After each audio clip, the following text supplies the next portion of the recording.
With Session Update, I'm Julie Bartkey.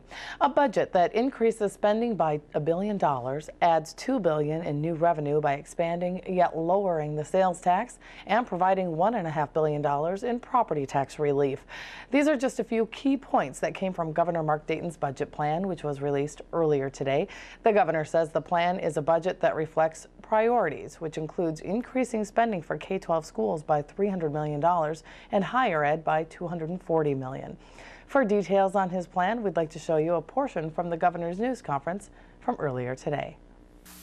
My proposed fiscal year's 14-15 biennial budget provides what Minnesotans want and deserve from their government: honest accounting, responsible management, and wise investments for a better state now and in the future.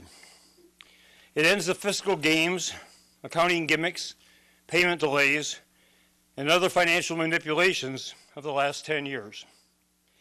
It eliminates the $1.1 billion deficit, then balances the rest of state government spending and revenues during the next 2 years. We know that education is absolutely crucial to better job opportunities, higher incomes, and more fulfilling lives for Minnesotans today and for their children and grandchildren in the future. Yet we have consistently cut state funding for higher education and K-12 education over the last 10 years. My budget proposes to increase higher education funding by $240 million in the next biennium. These investments will prevent tuition increases, support research and innovation, and align higher education coursework and classrooms with the jobs of the future. It also includes a 25% increase in state student aid to help middle-class families afford higher education. Like higher education, funding in real dollars for K-12 education has declined in the last decade. My proposals would increase state support for K-12 education by $300 million in the next biennium. Some will say we spend too much in this budget, and some will say we don't spend enough. To those who claim this spending is too high, I challenge you to say exactly where more cuts should be made. And to those who say we need to spend more, I challenge you to say exactly where that money should come from. In my budget, I'm asking Minnesota's highest earners to pay more of their fair share by adding a new fourth-tier income tax bracket of an additional 2% on the wealthiest 2%.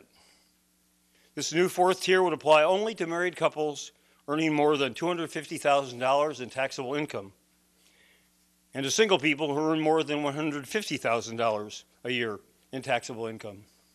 My proposal does not raise income taxes on 98% of Minnesota citizens.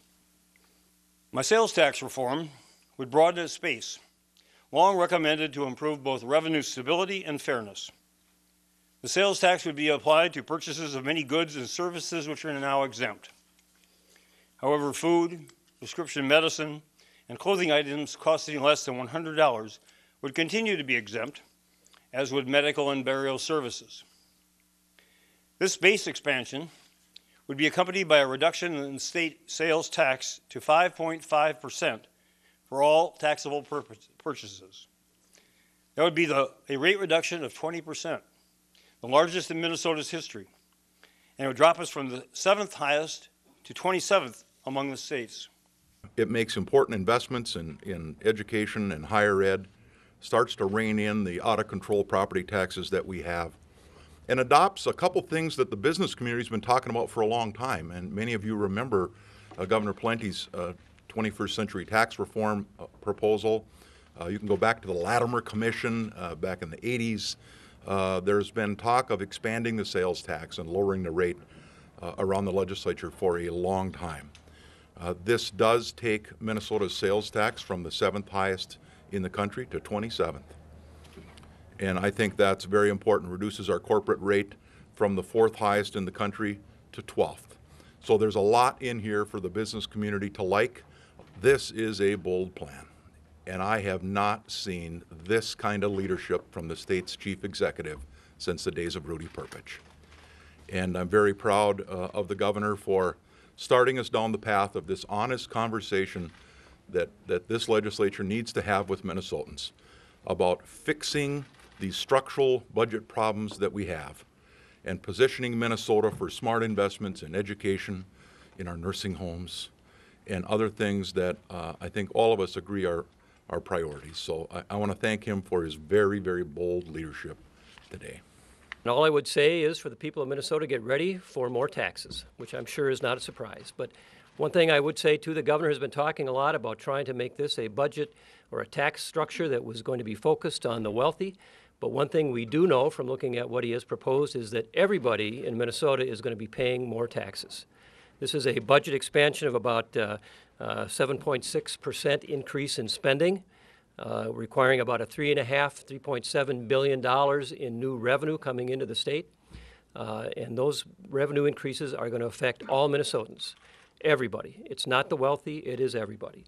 So if you're a Minnesotan and you're going to get a haircut, there's going to be a tax. If you're going to get your oil changed, there's going to be a tax. And just go down the list. There's a host of things that are going to be taxed in Minnesota that were not taxed before.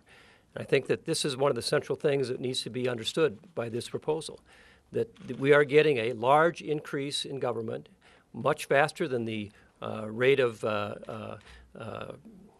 inflation, much faster than the rate of personal income growth. We're seeing a huge expansion in the rate of spending.